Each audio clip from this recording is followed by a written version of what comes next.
Si vous êtes nouveau sur la chaîne, n'oubliez pas de vous abonner et d'activer la cloche de notification. On commence. À moins d'un mois de son combat événement contre Baki, Cédric Doumbé doit être dans une phase cruciale de sa préparation. D'après son entraîneur, ce qu'il montre à l'entraînement est tout simplement terrifiant. Et si on voyait une machine dans la cage du PFL? Dans un peu moins d'un mois désormais, Cédric Doumbé et Baki s'affronteront dans l'un des combats les plus attendus de l'histoire du MMA français. Pas forcément en raison d'un enjeu sportif hors du commun, les deux étant encore dans les jeunes années de leur carrière, mais plutôt parce que la soirée marquera la fin d'une guerre numérique qui dure depuis des mois.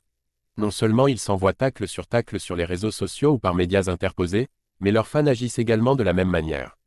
Peu importe le résultat final dans la cage, peu importe la manière dont l'affrontement se termine, il y a une des deux larges communautés qui va devoir subir les moqueries de l'autre, sans pouvoir répondre. Cédric Doumbé, auteur d'une folle progression.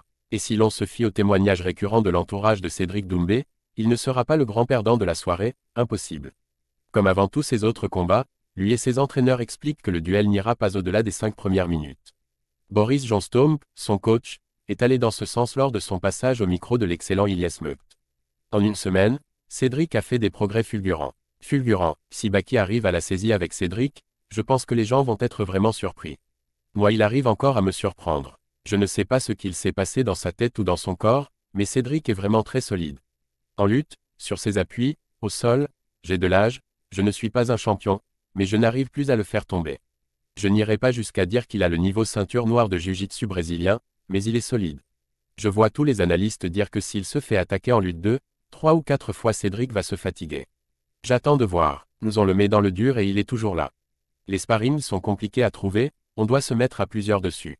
On a fait venir un gars très fort en judo, en JJB, une vraie ceinture noire, il est bien meilleur que Baki dans ces domaines. Cédric arrive à faire des choses avec lui, avec une grosse pré-fatigue. D'après son entraîneur, Cédric Doumbé aurait fait des progrès monstrueux sur les derniers jours, au point d'être devenu impossible à faire tomber. Quand on sait la puissance qu'il dégage debout, ce paramètre pourrait totalement changer la dynamique du combat contre Baki. Reste à savoir si c'est du sérieux, ou une simple technique d'intimidation. Et si Cédric Doumbé arrivait transformé pour son combat contre Baki? Tout le monde lui prédit un enfer s'il se retrouve au sol, mais selon ses entraîneurs, c'est là qu'il pourrait créer la surprise. Ses progrès sont constants et visiblement terrifiants.